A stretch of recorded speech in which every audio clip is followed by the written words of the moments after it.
नैराश्यवाद क्या है स्पष्ट कीजिए। सेमेस्टर 3 फिलॉसफी का ये बहुत ही ज़्यादा इम्पॉर्टेंट सवाल है जिसे मैं आपको एक आसान नोट्स के साथ समझाऊंगा जिसे आप अपने एग्जाम में हूबहू लिख सकते हैं। अगर मेरा ये नोट्स आपके लिए हेल्पफुल हुआ तो मेरे चैनल को सब्सक्राइब करें ताकि आपको सारा कोर्स का नोट्स मेरे चैनल पे मिल सके और वीडियो को अधिक से अधिक लाइक एंड शेयर करें। चलिए दोस्तों आंसर को डिस्कस करते हैं। निराशावादी दर्शन को ही नैराश्यवाद कहा गया है। मतलब दोस्तों आप निराशावादी बोलिए या नैराश्यवाद बोलिए, कोई फर्क नहीं है क्योंकि दोनों एक ही हैं।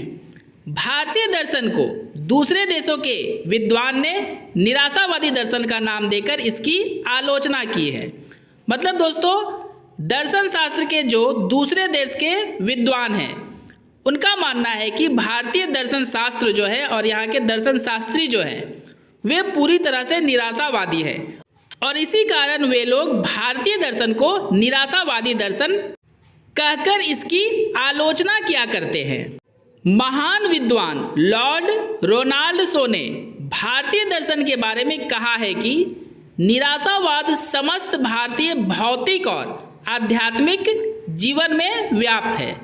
सीधा सा मतलब है दोस्तों, लॉर्ड रोनाल्डसो जो दूसरे देश के विद्वान थे वे भारतीय दर्शन के बारे में कहते हैं कि भारत का जो दर्शन है वो भौतिक हो या आध्यात्मिक हो पूरी तरह से निराशावादी है।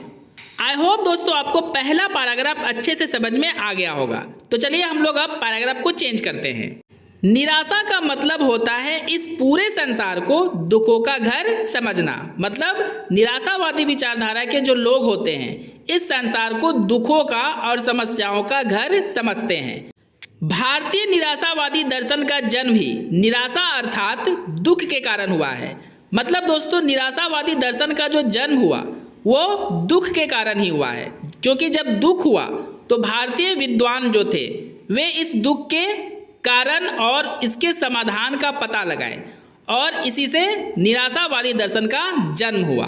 भारतीय दर्शन का जन्म असंतोष से हुआ है, इसलिए तो दूसरे देश के विद्वान भारतीय दर्शन को निराशावादी कहते हैं।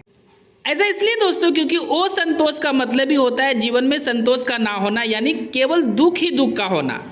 और इसी कारण तो भारत में भारतीय दर्शन का जन्म हुआ, क्योंकि ये निराशावाद से हुआ था, इसलिए दूसरे देश के लोग इसे भारतीय निराशावादी दर्शन कहते हैं। आई होप आपको अब अच्छे से क्लियर हो गया होगा। यह पूरा संसार दुख और तकलीफों से भरी हुई है, ऐसा निराशावादी विचार के लोग मानते हैं। मतलब जो भी निराशावादी विचार के लोग हैं उनका मानना है कि इस दुनिया में केवल दुख और तकलीफ ही है, खुशी सुख और संतोष इस संसार में नहीं है, इसलिए इनका विचारधारा निराशावादी विचारधारा बन गया।